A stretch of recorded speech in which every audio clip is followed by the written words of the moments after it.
ತುಂಬ ಸಿಂಪಲ್ಲಾಗಿ ಮಾಡಿದ ಒಂದು ಜೀರಾ ರೈಸ್ ತುಂಬ ಟೇಸ್ಟಿಯಾಗಿದೆ. 10-15 ನಿಮಿಷದಲ್ಲಿ ಮಾಡ್ಕೊಳ್ಬೋದು. ಹಾಯ್ ಹಲೋ ಎಲ್ರಿಗೂ ನಮಸ್ಕಾರ. ಎಲ್ಲರೂ ಹೇಗಿದ್ದೀರಾ? ನಾನು ಚೆನ್ನಾಗಿದ್ದೀನಿ, ನೀವೆಲ್ಲರೂ ಚೆನ್ನಾಗಿದ್ದೀರಾ ಅಂತ ಭಾವಿಸ್ತೀನಿ. ಫಸ್ಟೇ ಅಕ್ಕಿ ನೆನೆಸಿ ಬಸಿ ಹಾಕಿಟ್ಟಿದ್ದೀನಿ. ಇವಾಗ ಒಗ್ಗರಣೆ ಹಾಕ್ಕೊಳ್ಳೋಣ. ತುಂಬ ಸುಲಭ, ಅಂದರೆ ಟೈಮ್ ಕಡಿಮೆ ಇರುವಾಗ ಮಾಡ್ಕೊಳ್ಳೋದು ಅಂತ ಈ ರೀತಿಯಲ್ಲಿ ಮಾಡಿದ್ದೀನಿ. ನೀರಲ್ಲೇ ಕುದಿಲಿಕ್ಕೆ ಇಟ್ಟಿದ್ದೀನಿ. ಪಕ್ಕದಲ್ಲಿ ಕೊಬ್ಬರಿ ಎಣ್ಣೆ ಗಟ್ಟಿಯಾಗಿದೆ, ಪ್ಲಾಸ್ಟಿಕ್ ಕವರಲ್ಲೇ ಇಟ್ಟಿದ್ದೀನಿ. ಹಾಕ್ಕೊಳ್ತಾ ಇದ್ದೀನಿ ನೋಡಿ. ಚಳಿಗೆ ಅಷ್ಟು ಗಟ್ಟಿಯಾಗಿದೆ. ಬೇಕಾದಷ್ಟು ಕೊಬ್ಬರಿ ಎಣ್ಣೆ ಹಾಕ್ಕೊಳ್ತಾ ಇದ್ದೀನಿ. ಮತ್ತು ಅದಕ್ಕೆ ತುಪ್ಪನೂ ಸೇರಿಸ್ಬೇಕು. ಶುಂಠಿ, ಬೆಳ್ಳುಳ್ಳಿ, ಕೊತ್ತಂಬರಿ ಸೊಪ್ಪು ಎಲ್ಲ ಹಾಕಿ, ಹಸಿಮೆಣಸಿನ್ಕಾಯಿ ಹಾಕಿ ರುಬ್ಬಿದ ಪೇಸ್ಟ್ ಅದು. ಇವಾಗ ಜೀರಿಗೆ ಹಾಕ್ಕೊಳ್ತಾ ಇದ್ದೀನಿ. ಜೀರಿಗೆ ಸ್ವಲ್ಪ ಜಾಸ್ತಿನೇ ಹಾಕ್ಕೊಳ್ಬೇಕು. ಎಣ್ಣೆಯಲ್ಲಿ ಚೆನ್ನಾಗಿ ಫ್ರೈ ಆದರೆ ಹಸಿ ಸ್ಮೆಲ್ ಇರಲ್ಲ. ಇವಾಗ ಈ ಪೇಸ್ಟ್ ಹಾಕ್ಕೊಂಡು ಚೆನ್ನಾಗಿ ಹುರ್ಕೊಳ್ಬೇಕು. ಪೇಸ್ಟಿಗೆ ನಾನು ಬೆಳ್ಳುಳ್ಳಿ ಹಾಕಿಲ್ಲ. ಶುಂಠಿ, ಹಸಿಮೆಣಸಿನ್ಕಾಯಿ ಮತ್ತು ಕೊತ್ತಂಬರಿ ಸೊಪ್ಪು ಇಷ್ಟೇ ಹಾಕಿರೋದು.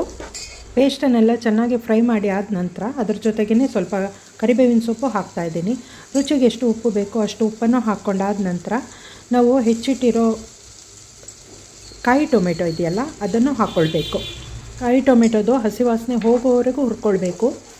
ಆನಂತರ ನಾವು ಅಕ್ಕಿ ನೆನೆಸಿಟ್ಟಿರ್ತೀವಲ್ವ ಅದನ್ನು ಹಾಕಿ 2 ನಿಮಿಷ ಚೆನ್ನಾಗಿ ಹುರ್ಕೊಳ್ಬೇಕು. ನಿಧಾನಕ್ಕೆ ಅಕ್ಕಿ ಹುರ್ಕೊಳ್ಬೇಕು, ಇಲ್ಲಾಂದರೆ ಅಕ್ಕಿ ಪುಡಿಯಾಗೋ ಸಾಧ್ಯತೆಗಳಿರುತ್ತೆ. ಈ ವಿಡಿಯೋ ನೋಡ್ತಿರೋರಿಗೆ ಈ ರೆಸಿಪಿ ಇಷ್ಟವಾದರೆ ದಯವಿಟ್ಟು ಮನೇಲಿ ಒಂದು ಸರಿ ಟ್ರೈ ಮಾಡಿ. ಇಷ್ಟವಾಯಿತು ಅಂದರೆ ನಿಮ್ಮ ಫ್ಯಾಮಿಲಿ ಮೆಂಬರ್ಸ್, ಫ್ರೆಂಡ್ಸ್ ಸರ್ಕಲಿಗೆ ಶೇರ್ ಮಾಡಿ ಅಂತ ಹೇಳ್ತೀನಿ. ಚಿಕ್ಕವರಿಂದ ದೊಡ್ಡವರವರೆಗೂ ಇಷ್ಟಪಟ್ಟು ತಿನ್ಬೋದು, ಆರೋಗ್ಯಕರವಾಗಿರುತ್ತೆ. ಈ ಥರದಲ್ಲಿ ಮಾಡಿದ ಜೀರಾ ರೈಸು ಬೆಳಗಿನ ತಿಂಡಿಗೆ ಮತ್ತು ಲಂಚ್ ಬಾಕ್ಸ್ ಎಲ್ಲ ತೊಗೊಂಡೋಗ್ಲಿಕ್ಕೆ ತುಂಬ ಚೆನ್ನಾಗಿರುತ್ತೆ. ಅಕ್ಕಿ ಚೆನ್ನಾಗಿ ಹುರ್ಕೊಂಡಿದ್ದಾಗಿದೆ. ಇವಾಗ ಪಕ್ಕದಲ್ಲೇ ಬಿಸಿನೀರು ಕಾಯ್ಲಿಕ್ಕಿಟ್ಟಿದ್ದೆ. ನೀರು ಚೆನ್ನಾಗಿ ಕಾದಿದೆ. ಅದನ್ನು ಹಾಕ್ಕೊಳ್ಬೇಕು. ಹಾಕ್ಕೊಂಡು ಚೆನ್ನಾಗಿ ಮಿಕ್ಸ್ ಮಾಡಿ ಸ್ವಲ್ಪ ಹೊತ್ತು ಅದರಲ್ಲೇ ಬೇಯಲಿಕ್ಕೆ ಇಡ್ತೀನಿ.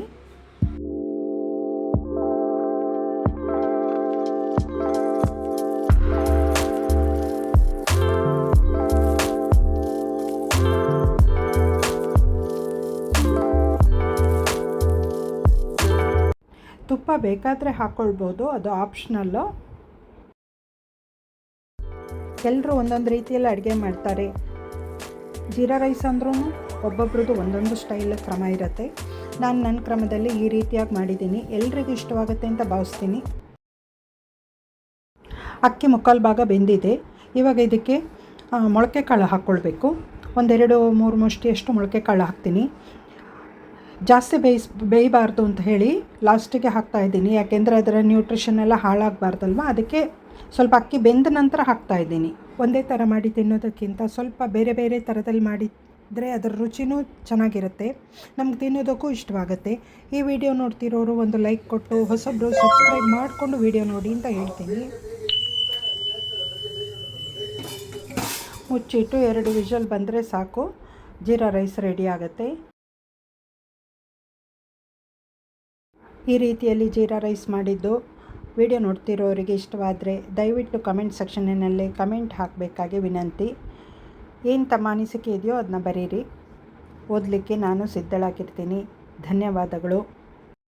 ಬೆಳಗಿನ ತಿಂಡಿಗೆ ಲಂಚ್ ಬಾಕ್ಸಿಗೆಲ್ಲ ಜೀರಾ ರೈಸ್ ರೆಡಿಯಾಗಿದೆ. ಬಿಸಿ ಬಿಸಿಯಾದ ಜೀರಾ ರೈಸ್.